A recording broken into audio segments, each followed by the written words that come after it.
Muito bem. Vivendo-se num clima de intercâmbio de mentes, inevitavelmente adversários do enfermo e da sociedade nele encontram excelente campo de fixação dos seus sentimentos ignóbeis, dando lugar aos complexos mecanismos de obsessões graves que exigem os valiosos contributos da bioenergia e da doutrinação dos verdugos desencarnados. Nós estávamos acabando de falar anteriormente. É necessário, inquestionavelmente, que haja uma ação da espiritualidade junto a esses casos. Tanto é verdade que muitos hospitais aonde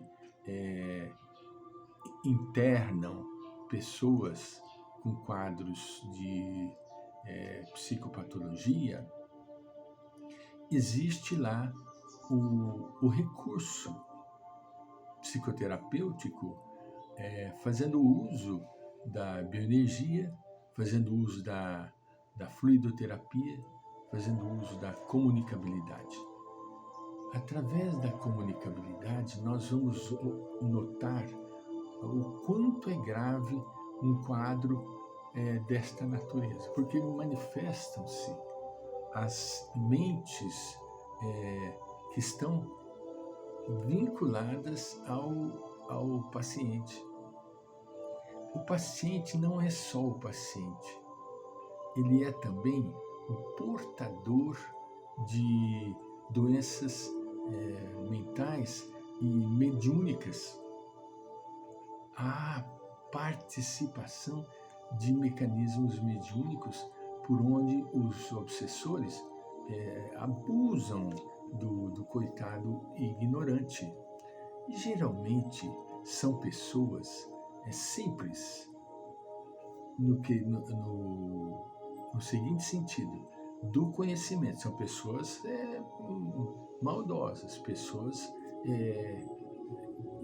vorazes, pessoas que querem se vingar.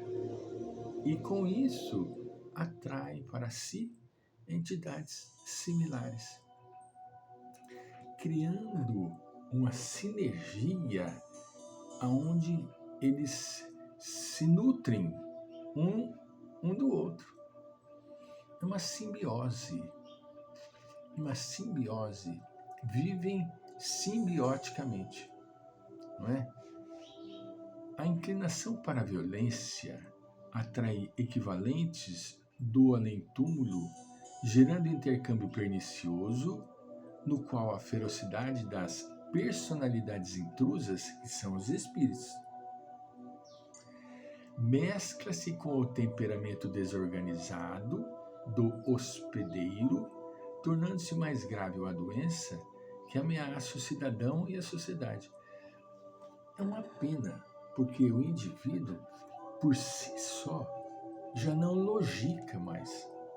Não é mais ele que... E sim as mentes intrusas.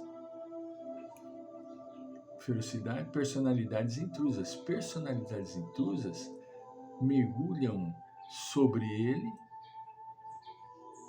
penetram na mente, insuflam na mente da pessoa, do hospedeiro, da pessoa desorganizada, a mente desorganizada, os piores pensamentos que nós podemos imaginar.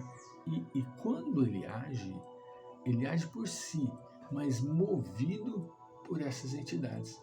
Por isso que a gente chega e fala, não é possível que a pessoa possa fazer uma ação dessa periculosidade, com tanta maldade e tanta ferocidade.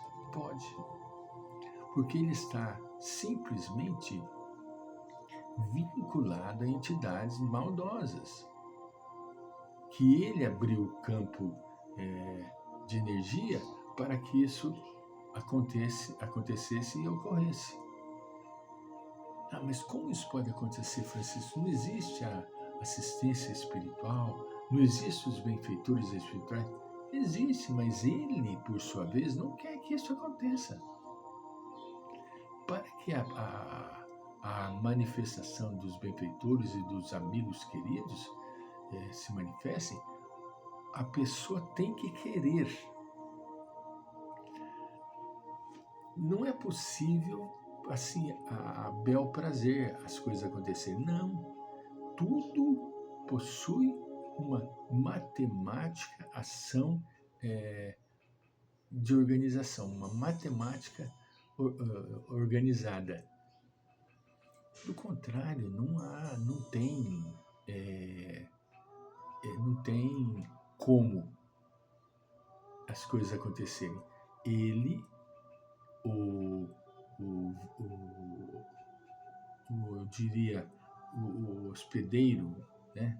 O doente, o paciente, ele perde a noção das coisas e principalmente o equilíbrio. Ele já não é mais ele quem age, não é mais ele quem pensa, não é mais ele quem faz. São os espíritos que se jungem a ele e fazem com que ele faça. Nossa, Francisco, mas isso que você está falando é tomar conta do indivíduo? Exatamente. É um processo de possessão. A doutrina espírita, no seu livro dos médiuns, trata magistralmente, Kardec trata magistralmente os estudos da obsessão. E há o caso da possessão. Nós temos lá as divisões da obsessão. Obsessão simples, né? Obsessão por fascinação, obsessão por subjugação, possessão, tudo muito bem explicado no livro dos médiuns, onde trata do tema, da temática que nós estamos tratando, obsessão. Não é violência. Kardec não lida com a parte psicológica, mas ele lida, sim, com a causa que leva a pessoa a ser violenta, que é o processo obsessivo. Por isso que a doutrina espírita é uma doutrina excepcional. Ela abre as portas para a ciência penetrar nos seus departamentos, nos seus quartos, nas suas portas e terem acesso a todo esse manancial de conhecimento que ela nos oferece. A doutrina espírita, por ser uma filosofia, uma ciência, uma religião, nesse tríplice aspecto, ela oferece condições excepcionais de podermos tratar dos pacientes que passam pelo nosso caminho, dos irmãos que passam pelo nosso caminho, né? Porque nós não somos dotados de habilidade para prescrever ou ter pacientes, mas sim irmãos que padecem da doença da obsessão, que é uma doença da mente, com base na espiritualidade. Ah, mas como que vai tratar então, Francisco, se é uma doença da mente? Como que hoje nós temos no caminho das ciências médicas já a bênção de médicos que abrem as portas para as explicações doutrinárias. A doutrina espírita, ela explica tudo que nós pudermos imaginar. Ela explica tudo o que nós podemos imaginar. Entende? Ela simplesmente abre as portas para vários elementos que se encontram no seu caminho, como, por exemplo, a obsessão leva todos esses distúrbios que nós estamos falando, da violência, não é? A violência, a criminalidade, as barbaridades criadas pelos elementos violentos, tudo se encontra dentro do campo doutrinário, da ciência espírita. A terapia de natureza psicológica, continua Joana, deve ser introduzida a orientação pelas leituras saudáveis que podem sensibilizar o enfermo, apresentando-lhe outros padrões de conduta, as elevadas expressões de solidariedade, de compaixão, de amor, de caridade, que existem no mundo, facultando-lhe a autorrealização e a plenitude. Prestem atenção.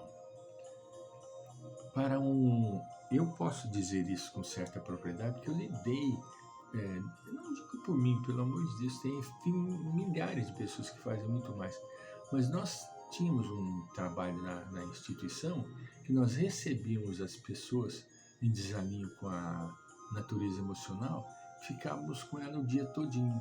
E neste período que nós ficávamos com ela, nós fazíamos a laborterapia e fazíamos também o trabalho de doutrinação, onde nós líamos textos do Evangelho, textos de alguns livros mais simples, para poder tratar do problema que a pessoa trazia.